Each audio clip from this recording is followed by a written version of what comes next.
Hi, my name's Daryl, and I'm a realist.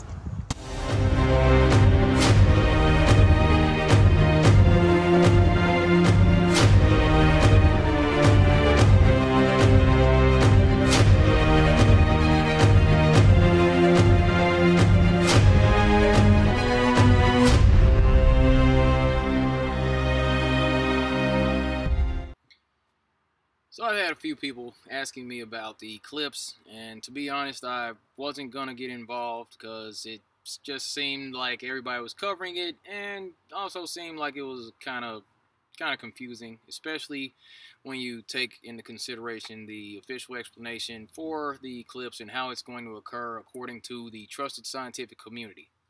So I'll go ahead and put in my 2 cents concerning the eclipse. So there's a lot of talk about eclipses lately, due to the upcoming event of the August 21st solar eclipse. Now this promises to be a momentous event because this will be the first full-on total eclipse occurring solely in the United States in almost 100 years. Okay, so a solar eclipse occurs when the moon's shadow falls somewhere on the Earth's surface. A lunar eclipse is the opposite. This happens when the Earth's shadow falls on the moon. The two dark sections of the shadow, the dark umbra and partially shaded penumbra's placement, determine which type of eclipse that we can see from the surface of the Earth. The basic mechanics of the Earth and Moon's rotation according to the heliocentric model goes as follows. We're told that the Earth makes a complete rotation from east to west every 24 hours. We're also told that the Moon completes an orbit around the Earth, also orbiting from east to west, every 28 days approximately, as seen here in this official NASA video. Since I like to keep things simple, I'll go ahead and give you a visual demonstration of this movement. Now, in this example, we'll be using a mounted flashlight as our source of the sun, as seen here. So that's going to simulate the sun at a distance shining onto the Earth. Now we have our globe Earth over here, and I'll demonstrate how the eclipses work. But first, what we're told is that the Earth is spinning east to west, and sun's 93 million miles away like that. So what happens is, that's why we say the sun rises in the east, sets in the west. So in the United States, what we see on the East Coast, sun hits here first throughout the day, spins, sun is over there, we continue to see the sun, and then it's nighttime. That's how it works, right? That's what we're told according to the heliocentric model. Now, the Earth completes a rotation every 24 hours, approximately. Now, as far as the moon goes, according to the official NASA video that we were just shown, the moon also orbits around the Earth approximately every 28 days, also in an eastward motion, as we saw. Earth was spinning this way, the moon was spinning that way. We just saw that from NASA's official video. So, both of these are spinning in an eastward direction. Now, solar eclipse, the way that happens is, let's say, for instance, because of the axis tilt of this particular globe, when the moon is exactly between the Earth and the sun, whoever is here in this region of Africa can see a complete and total eclipse of the sun, because the moon's blocking it out. Whereas on the other side of the Earth, in the instance of a lunar eclipse, the Earth is blocking out the light from the sun, so the moon will appear as completely dark on the other side of the Earth, according to the heliocentric model of Earth is what we're told. So, moon also rotating eastward, the Earth is rotating eastward, and that's what we're told, right? During the total solar eclipse taking place on August 21st, a strange occurrence is going to take place. During this particular eclipse, the shadow of the moon will be traveling from the west coast to the east coast. In a short video, and I'll post this link below in the description, the question was posed to the Washington Post as to why. Many people are asking the question, why the shadow is going to be moving from the west to the east coast. A lady by the name of Sarah from the science department of the Washington Post is supposed to be answering for science. However, once you take a closer, more critical look at some of the answers that were given, you will see exactly how convoluted these questions are. A little confusing as to the explanations that were given. Sarah herself had to go ask some of her colleagues for clarity. During this time of inquiry, Sarah asked a slim guy with a nice head of hair who gave her absolutely nothing. She also asked a lady who seemed to mean well, but also came up a little short. When her colleagues couldn't give her a straight answer, she had to turn to the experts at NASA. While Sarah sat down with NASA, a guy named Alex, who strongly resembles the musician Moby, he replied with a quote, saying, "To try to make it as simple as possible, it really boils down to how fast the Earth is spinning and how fast the moon is orbiting around it. The moon is orbiting about twice as fast as the Earth is spinning. So if we're looking down on the Earth and we're at the moon, we see the Earth spinning, but the moon is moving faster, so the shadow is moving across the Earth this way, which is west to east." End quote. Well, wait a minute. What it sounds like to me is that this guy's trying to manipulate the data. Now, also according to the heliocentric model, yes, it's true that the moon does orbit around the sun, somewhere around the speed of 2,288 miles per hour. But the distance of the moon, according to the heliocentric model, is said to be right around 238,000 miles away from the Earth. Okay? Also, let's remember that the moon only orbits around the Earth once every 28 days. Now, let me show you again in this example demonstration.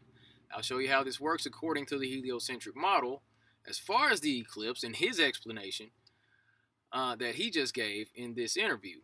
But I'll also be showing an example of how it doesn't work according to the numbers that have been given to us by the official scientific community. The way that Alex explained how the eclipse can work, yeah, that could work if we're going to manipulate the numbers as he attempted to do. You see, if the moon is this close to the Earth and rotating this way, yeah, it could work that the shadow could, in actuality, come from west to the east coast if it's rotating eastward at the same rate of speed as the Earth, almost. But that doesn't work. See, we'll show you again. All right, one more time. That's the United States, and the shadow is coming from west to east. That's the Earth spinning around the same time. But what we're also told by the scientific community is that the moon is at a much greater distance. The moon is supposed to be 238,000 miles away. And we're also told that the moon orbits around the Earth once every 28 days approximately. So it shouldn't be traveling at the same amount of speed looking parallel to the Earth, you see? That makes no sense on the heliocentric model, because that's not what we're told, right? We're told that 24 hours, the moon moves this way. 24 hours, moon's still moving. 24 hours, boom, boom. 28 days goes by, and the moon gets right back to where it is. The Earth is spun 28 times for the moon to get back to right here, is what we're told. Remember that. So when he tries to sit here and say, yep, that's why it happens, because light comes from this side to that side and it's spinning the same time. No, that's inaccurate. So let's move on.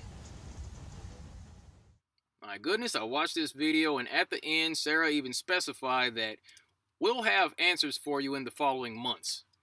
We have to wait months to get answers to our questions concerning this eclipse from these so-called experts.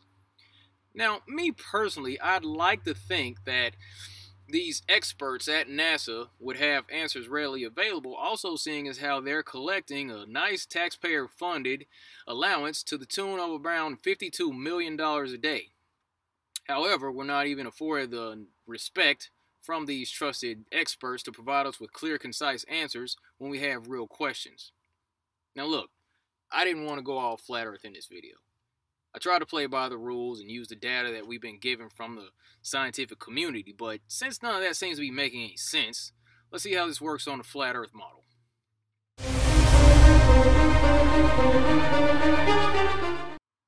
Quick breakdown. According to the flat earth model, or the azimuthal equidistant projection, it's widely accepted that the center of the map is the North Pole. Therefore, every direction away from true north is heading south. It is believed in the flat earth community that the sun and moon are both small and local as opposed to what we've been told concerning the heliocentric model. That means that the sun is not 400 times the size of the earth, nor is it 93 million miles away. Also, the moon is not 4 times smaller than the size of the earth, nor is it 238,000 miles away.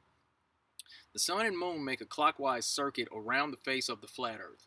The sun moves slightly faster than the moon. Seeing as how the sun moves faster than the moon in this continuing circuit, every now and then the sun will overtake the moon and bypass it in the air and cast a shadow over sections on the face of the earth. This temporary overlap causes what we know as an eclipse. Given that data, let me show you how this works on the flat earth model. Now, on the flat earth map, the way that we understand it is that the sun and the moon make a clockwise circuit. So there's the sun making its circuit.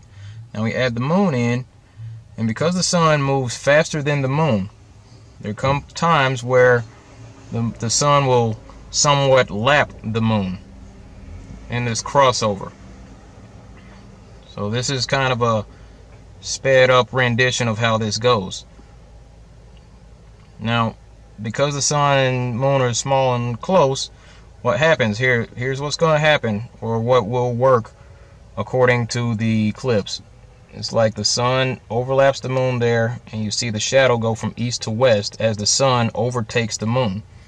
Okay, because the sun moves faster than the moon, right?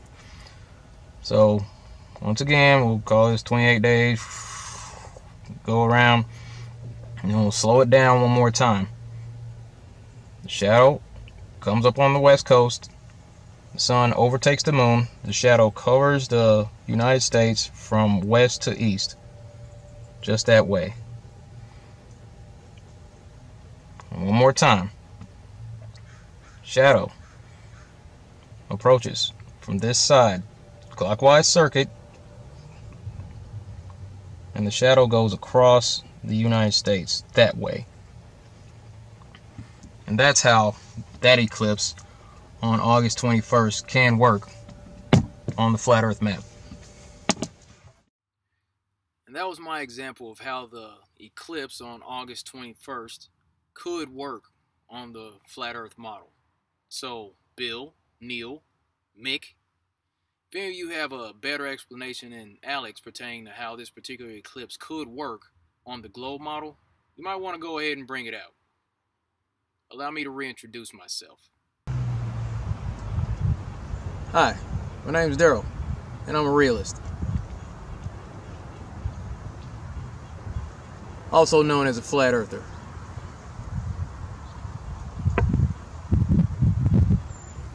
Checkmate.